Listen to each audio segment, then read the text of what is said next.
Comment faire un refresh sans fragiliser tes cheveux? Je vais tourner des vidéos cet après-midi et je me suis posé le dilemme, est-ce que tu relèves tes cheveux pour avoir des boucles vraiment hyper canon? Mais en regardant mon cuir chevelu, je me suis rendu compte que mes cheveux étaient pas du tout sales. Donc j'ai décidé de faire un refresh, mais pas n'importe lequel, tu le sais. Je te le rabâche assez sur Instagram. L'eau, ce n'est pas bon pour le cheveu, que je suis anti-spray d'eau. Et du coup, je me suis dit que ça allait être un bon moyen de te montrer comment faire un refresh sans fragiliser tes cheveux. Je vais pas te refaire toute l'histoire de pourquoi l'eau n'est pas bonne pour le cheveu, pour la fragilité des cheveux. On a un petit chat qui veut rentrer. Tu viens?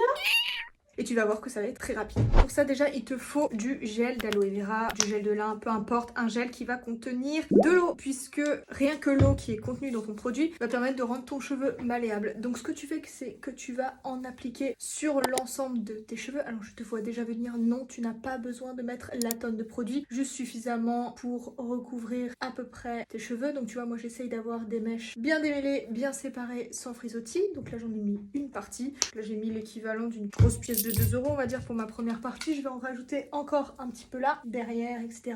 Et ensuite je vais faire l'autre partie. Et si tes cheveux s'en mêlent, c'est sûrement que c'est parce que tu ne fais pas les choses correctement déjà, mais parce que tu ne réponds pas aux besoins de tes cheveux. Ton cheveu, s'il n'est pas suffisamment protégé, renforcé, bah ça va forcément avoir un impact, créer des écailles, une porosité qui va être plus élevée. Porosité plus élevée, c'est quoi? C'est on va avoir des écailles qui vont être soulevées, du coup c'est des écailles qui s'accrochent et c'est pour ça que tu as des nœuds. Mais logiquement tu ne dois pas avoir de nœuds, peu importe ton type de boucle. Je suis coiffeuse, je coiffe autant les femmes aux cheveux ondulés, bouclés, frisés que crépus. Et toujours avant de commencer la coupe, je démêle les cheveux et je les démêle à sec. Donc ensuite, ce que je vais faire, c'est que je vais venir scruncher et tu vois que la boucle commence déjà à se reformer. C'est l'eau contenue dans ton produit qui rend ton cheveu malléable. Ok, donc là, j'ai vraiment pas ajouté d'eau. Et si jamais je sens que mon cheveu manque de malléabilité, c'est à ce moment-là que je vais rajouter de l'eau. Mais je vais pas en rajouter avant. Si jamais je veux avoir quelque chose d'encore plus malléable, bah je viens juste rajouter un petit peu d'eau sur mes mains humides. Tu vas voir qu'il va y avoir un petit peu plus de malléabilité. En tout cas, moi, je le sens bien sous mes mains. Donc là, mon cheveu, il est humide, tu vois. Et les mèches, elles sont bien démêlées, bien séparées sans frisottis. C'est le truc dont il faut faire attention. Ah, il y a un petit chat.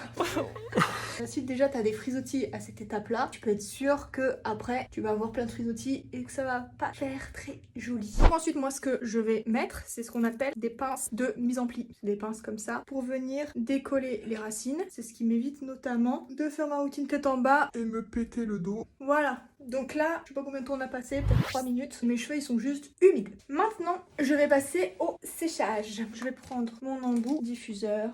Tac, tac. Donc très simple. Je prends la pointe, je remonte jusqu'à la racine. Je patiente quelques secondes avant de passer à une autre section. Ça sert à rien de faire comme ça. Ce qui forme la boucle, c'est le fait que la spirale soit bien maintenue dans l'embout diffuseur et que ça sèche en fait, parce que c'est le fait d'avoir la forme puis ensuite qui est séchée qui fait garder la forme de la boucle. C'est pour ça que par exemple quand tu as les cheveux mouillés et tu les attaches, bah, tu vas avoir la trace de l'élastique parce que dans le séchage ça va former une forme. Donc voici pour le séchage.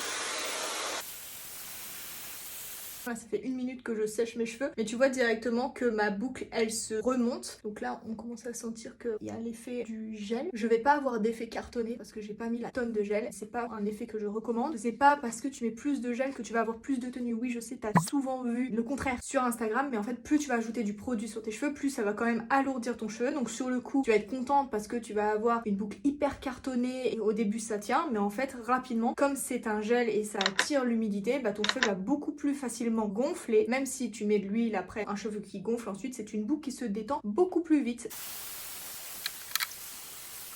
Pourquoi je fais ce geste là dans le séchage? Parce que comme mon cheveu il est encore humide, le fait de faire ce geste ça va me permettre d'avoir des boucles encore plus rebondies parce qu'elles sont malléables, parce que encore un petit peu humides. Donc voilà, petite explication. Quand mes cheveux sont 80% secs, j'enlève les pinces de mise en pli. Et tu vois, mon cheveu qui était plat au début, bah là direct en fait il prend le... Ça fait comme un tuteur en fait. Pour ça mes cheveux sont jamais plats, sans faire la tête en bas. Voilà, là ça fait du coup 8 minutes. Et voilà le résultat, c'est plutôt pas mal, non? Étape hyper importante, c'est que je vais ajouter un peu d'huile pour éviter que le cheveu gonfle.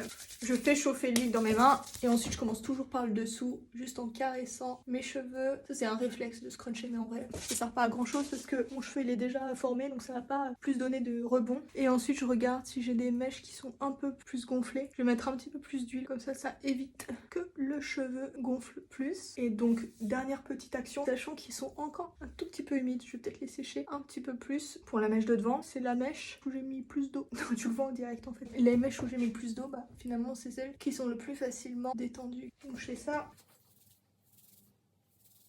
Hop là, tchouk.